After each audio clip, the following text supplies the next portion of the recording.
샬롬, 지난밤 평안하셨습니까? 오늘은 2025년 5월 27일 화요일입니다.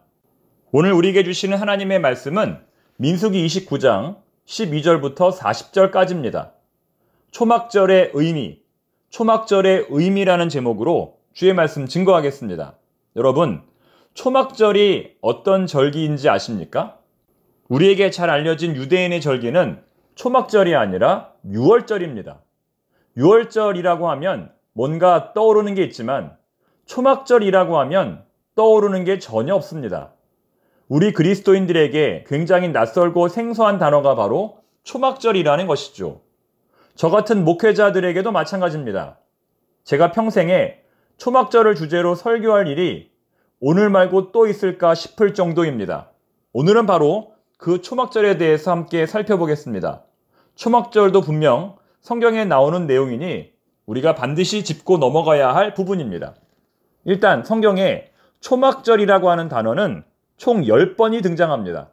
레위기에 1번, 신명기에 3번, 역대기하에 1번, 에스라에 1번, 스가랴에 3번, 그리고 신약 성경 요한복음에 1번입니다. 예수님도 이 초막절과 관련이 있다는 것이죠.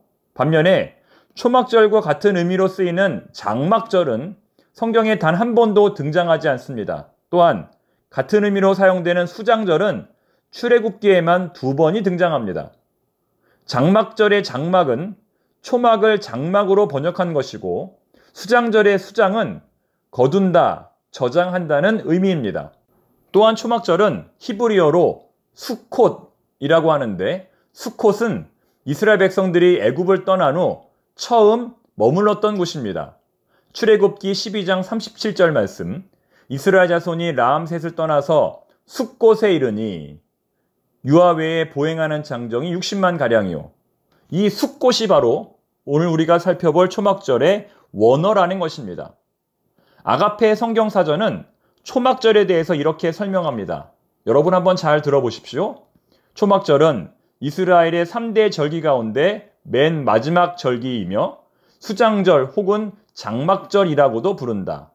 초막절은 유대력으로 7월 15일에 시작하여 일주일 동안 계속되었다.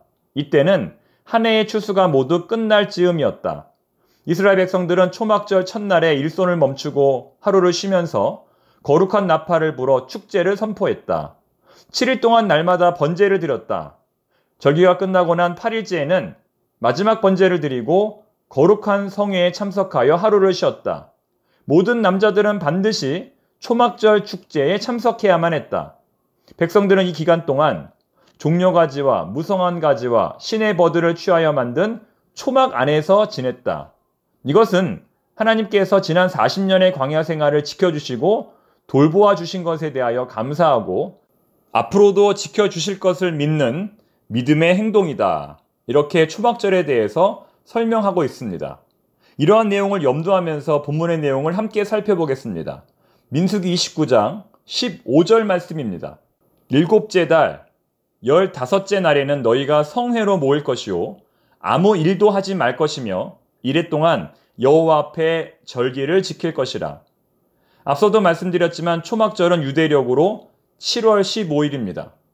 공교롭게도 유대력 7월 15일은 우리나라의 음력 8월 15일에 해당이 됩니다. 여러분, 음력 8월 15일이 어떤 절기입니까? 바로 추석입니다. 즉, 오늘 우리가 살펴볼 유대인들의 명절 초막절은 우리나라의 명절 추석과 거의 같다는 겁니다.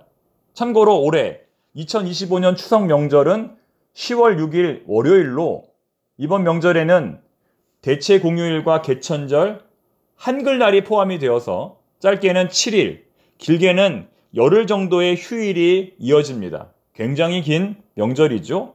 즉, 오늘 본문에 나오는 초막절이 총 8일 동안이니 그 시기나 기간면에서 우리나라의 추석과 매우 비슷하다고 볼 수 있는 겁니다.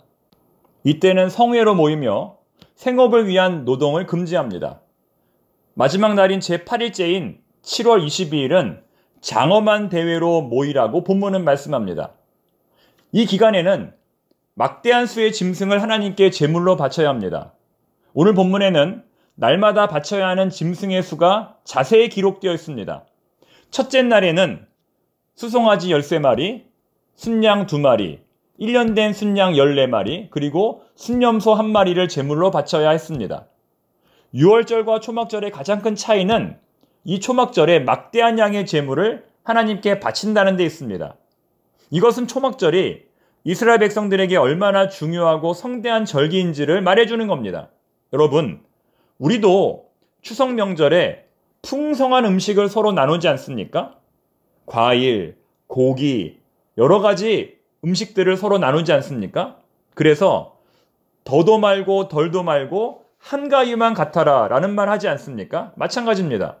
1년 중 가장 풍성한 절기가 바로 추석인 것처럼 유대인들에게 초막절은 1년 농사의 마무리를 짓는, 한 해의 추수를 거두어드리는 가장 복된 시기였다는 겁니다. 그렇기 때문에 이렇게 하나님 앞에서 가장 성대하게 행사를 치루었던 겁니다. 13절부터 이어지는 34절까지의 내용은 똑같은 내용의 반복입니다. 한번 비교해 보십시오. 글씨 하나 틀리지 않고 토시 하나 바뀌지 않고 똑같은 내용이 반복됩니다. 단 한 가지 차이점이 있다면 매일 번제로 바치는 수송아지의 숫자가 한 마리씩 줄어든다는 겁니다. 첫째 날은 13마리, 둘째 날은 12마리, 셋째 날은 11마리, 넷째 날은 10마리 이런 식으로 줄어들어 일곱째 날에는 7마리를 번제로 드리고 마지막 여덟째 날에는 한 마리를 번제로 바칩니다. 매우 흥미로운 내용이죠. 나머지 제물들은 모두 똑같습니다. 그렇다면 오늘 본문의 메시지는 과연 무엇일까요? 다음 세대의 교육입니다. 지금 출애굽을 경험한 세대는 모두 죽었습니다. 애굽의 10가지 재앙과 홍해를 건넌 출애굽 1세대는 모두 죽었습니다. 그들 가운데 남은 사람은 오직 한 사람, 모세뿐이죠. 모세 또한 이제 생명이 얼마 남지 않았습니다. 모세는 아론이 죽은 뒤 6개월 후에 세상을 떠났지요. 뿐만 아니라 출애굽 2세대 또한 제법 나이가 많아졌습니다. 광야에서 태어난 사람들도 이제 40세가 넘었다는 겁니다. 이제는 출애굽 3세대가 일어설 때입니다. 그러므로 이들에게 필요한 것은 교육입니다. 매번 반복되는 절기를 통하여 하나님의 살아계심을 자녀들에게 교육시켜야 한다는 것입니다. 고난주간, 부활절, 성탄절, 해외 선교, 단기 선교, 수련회, 성경학교, 새생명잔치, 골목길 청소 등 반복되는 사역을 통하여 우리 자신의 신앙을 세울 뿐만 아니라 우리 자녀들에게도 신앙을 전수해 주어야 한다는 겁니다. 여러분, 우리 인간은 망각의 동물입니다. 아무리 큰 은혜를 받았다 할지라도 돌아서면 잊어버립니다. 그러므로 우리 역시 날마다 우리의 믿음을 세우기 위하여 노력해야 하고 날마다 우리 자녀들에게 믿음을 전수하기 위해 노력해야 합니다. 그런 의미에서 가정예배 굉장히 중요하죠. 이번 전방위 사역 가운데 가장 귀한 열매를 맺은 사역이 바로 가정예배 사역입니다. 거의 40가정 이상이, 40가정 이상이 이 사역에 참여했습니다. 참여한 가정들은 하나같이 너무나 많은 은혜를 받았다고 고백합니다. 저희 가정도 10번의 가정예배를 성공적으로 마쳤습니다. 그 어떤 일보다 자랑스럽고 가슴 뿌듯한 일입니다. 이제 5월로 제1회 가정예배는 방학을 하지만 우리 가정의 신앙교육은 계속되어야 할 것입니다. 여러분, 여러 가지 절기 중에서 가장 중요한 절기는 무엇일까요? 부활절도 중요하고 성탄절도 중요하지만 우리에게 가장 중요한 절기는 7일마다 한 번씩 돌아오는 주일입니다. 주일은 우리 삶의 중심입니다. 우리 삶의 기둥입니다. 매 주일은 우리가 하나님을 기억하는 시간이고 예수님에게 초점을 맞추는 시간입니다. 그것을 통하여 우리가 회복되고 치유됩니다. 주일이 있기 때문에 우리가 살아가는 겁니다. 여러분, 만약 주일이 없다면 어떻게 될까요? 절망과 낙심에 빠졌을 때에 회복되기가 매우 어려울 것입니다. 아무리 힘들고 어려워도 매 주일 주의 성전에 올라가 예배를 드리며 은혜를 받기 때문에 우리가 여기까지 온 것입니다. 사랑하는 교우 여러분, 특별한 절기에 드리는 예배, 매 주일마다 하나님께 올려드리는 예배, 그리고 매일 새벽마다 하나님께 올려드리는 예배를 통하여 날마다 새 힘을 얻고 회복되고 치유받는 우리 모두가 되기를 바랍니다. 그렇게 되기를 축복합니다. 기도하겠습니다. 하나님 아버지, 날마다 견디기 힘든 고난이 우리를 찾아오지만 그보다 더 크신 하나님의 은혜가 있기 때문에 저희들 하루하루 살아갑니다. 오늘 하루도 하나님의 놀라운 사랑으로 저희들을 붙들어 주시옵소서. 오늘 주시는 말씀을 통하여 새 힘을 얻게 하시고 회복되게 하시고 치유받게 하여 주시옵소서. 감사드리며 예수님의 이름으로 기도드립니다. 아멘.